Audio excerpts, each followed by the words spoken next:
They said the mountains around Königsturm swallowed men. Not with avalanches, not with wolves, but with silence. A silence so heavy that it pressed memories out of your skull and replaced them with its own. During the final years of Nazi Germany, the SS built a research bunker deep inside those mountains. What they researched was never clear. What happened there was never recorded. But the soldiers who guarded it spoke of one thing only: the whispers in the walls. Not everyone heard them, but those who did never came back whole. This is the story of one of those men. The arrival of Soldat Elias Krauss.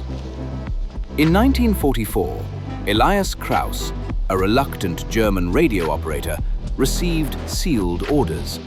He was to report immediately to Facility Schwarz 12, hidden beneath Königsturm Ridge.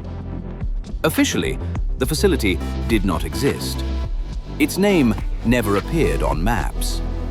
Its supply trucks drove without markings, and its soldiers, those who came back, spoke little, slept less, and stared at corners as if something lived there.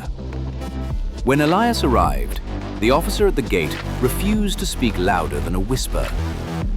"No shouting," he said. "Sound travels oddly here." Elias forced a laugh. The officer didn't laugh back.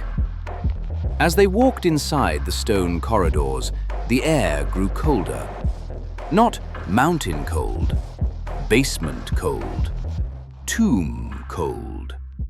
The officer leaned close. "If the walls start talking to you, ignore them." Elias frowned. "What?" "Just ignore them." He walked away. 2. The room with no echo. Elias's radio station was a narrow chamber with concrete walls so smooth they looked polished. When he spoke, his voice did not echo. The room swallowed sound whole. He set up his equipment, tuning into encrypted military frequencies, but every few minutes, something faint bled through the static. A rustle, a breath, a quiet tapping. At first, Elias assumed it was interference from the mountain, but then the tapping grew rhythmic, intentional, like someone knocking from inside the walls. He lifted his headphones. The tapping stopped. He put them back on. Tap, tap, tap. Tap, tap, tap. A pattern. A message. He checked the cables. No electricity fluctuations. He checked the frequency. No known transmissions. He wrote the rhythm down in his notebook. Only later would he realize it was Morse code, repeating one phrase: "I see you." Elias slammed the notebook shut. He told himself it was a prank, a trick of fatigue. But another sound crept in seconds later. A whisper. Not German, not English. Something older. A language that felt carved from stone. He ripped the headphones off and backed away from the radio, heart pounding. The whisper didn't stop. It grew louder, and then it spoke from behind him. 3. The first night the walls breathed, Elias spun around. The room was empty. Only the concrete walls, the cables, the dim yellow lamp. But he heard it again. Not from the radio, not from his headphones. From the wall behind him. A low, slow exhale, as if something massive was sleeping inside the concrete. The breath was too warm, too wet, too alive. Elias reached out, trembling, and placed his palm on the wall. The stone throbbed like flesh. He yanked his hand away and stumbled out of the room, running into the corridor. 2 guards grabbed him. "What did you hear?" one asked. Elias could barely speak. The wall." They exchanged a look of pity and fear. "Everyone hears it eventually." "What is it?" Elias demanded. The guard's jaw tightened. "We don't know, and you don't want to know." Before Elias could question further, an alarm blared. "Section C breach. All personnel report." Guards sprinted down the hall, shouting orders. The ground trembled. A door slammed open, and an officer yelled, "Containment protocol! It's awake!" Elias had no idea what "it" was, but he realized something terrifying.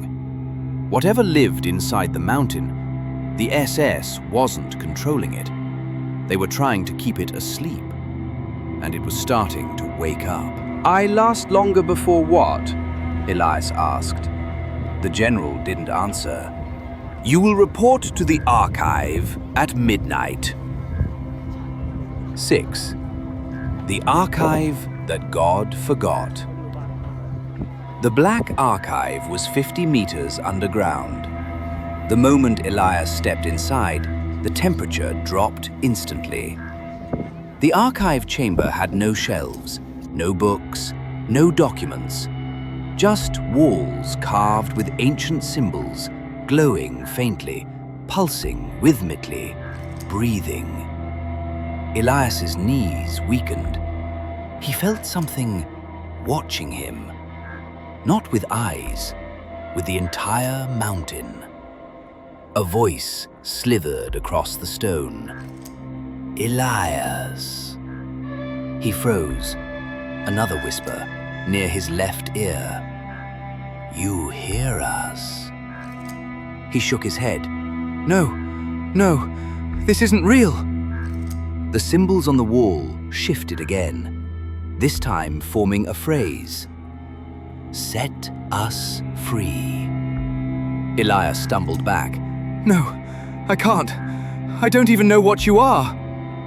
A loud crack thundered overhead. Dust fell from the ceiling. The whispers grew frantic. "Free us! Free us! Free us!" Elias covered his ears. "It's waking up!" a guard screamed behind him. "Shut it down!" But the lights flickered, then went dark. Everything fell silent. And in that absolute blackness, Elias heard something slowly stand up behind him. Something enormous. Something made of stone and memory and hunger. A warm breath rolled across the back of his neck. A low voice rumbled. "Turn around." Elias shook violently. "No, I won't." It growled. "Turn around." Elias screamed, "No!" The ground shook. The creature roared. And then everything stopped. 7. The escape. When Elias awoke, alarms blared across the facility. Guards fled. Officers screamed. Lights exploded overhead. The mountain was collapsing. Elias staggered through the corridor, dodging debris.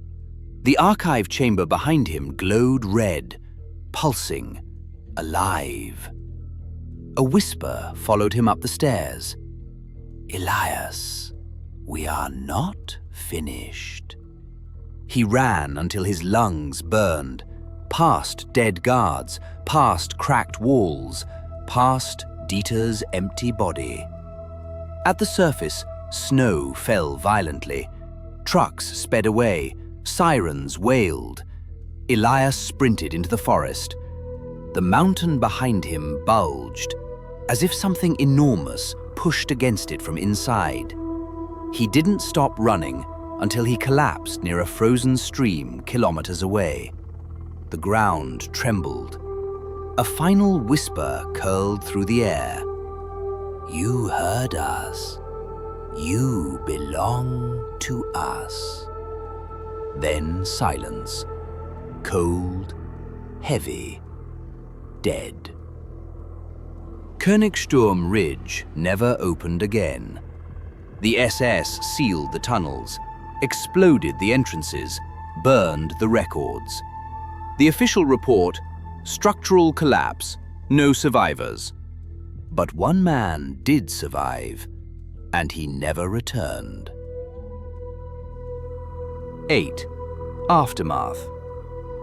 Elias Krauss lived quietly under a false name for decades. Never married, never slept near mountains, never stayed in a silent room, because silence was where they spoke. Before he died in 1987, he left one final note. The mountain was not haunted. It was waiting, and we woke it. Beneath the note was a drawing, a symbol from the Black Archive, still shifting, still changing, still watching. 4. The soldier who lost his shadow. 3 nights later, Elias saw his first casualty. A young infantryman named Dieter wandered into the mess hall with vacant eyes, mumbling incoherently. His uniform was torn, his hands bled, his hair had turned almost fully white. But the worst part, he cast no shadow. The overhead lamps shone directly above him, but the floor beneath his feet remained perfectly blank. Elias whispered to a medic, "What happened to him?" The medic swallowed hard. "He tried to listen for too long." "What do you mean?" The medic pointed to Dieter's ears. Blood trickled from them. The mountain spoke to him, and he answered. Dieter suddenly screamed, slamming his fists on the table. "Don't look at its face! Don't! Don't!" He cut off mid-sentence. His mouth froze open, and his body collapsed sideways like a puppet with cut strings. The medic checked for a pulse, shook his head, then whispered, "Another one." A stretcher came. They covered Dieter with a tarp. But when the guards picked him up, he was weightless. The men looked at each other, horrified. The medic whispered, "That's the 4th this month." Elias felt the truth settling like ice in his veins. Königsturm wasn't a research base. It was a prison. And the prisoners weren't men. Phi, the Black Archive. General Reinhardt summoned Elias personally. "Radio Operator Krauss," the general said, "you are now reassigned to the Black Archive." Elias had never heard the term. The general's face was gaunt, sleepless. "You will document everything you hear from now on. Every tapping, every whisper, every communication." "From who?" Elias asked. The general took a long breath. "From the mountain." The air in the room grew colder. "There is something beneath us, Krauss. Older than the Reich. Older than Germany. Older than civilization." He leaned in. "We found carvings in the lower tunnels. Not Nazi, not Roman, not tribal. Something else." He opened a folder and slid it across the table. Elias stared. Symbols carved into stone, but they moved, shifted, like they resisted being looked at. "Sir, I think they're changing." "Yes," the general whispered. "They change depending on who looks at them." The general closed the folder. "That's why we need you. You resist it better than the others. You last longer.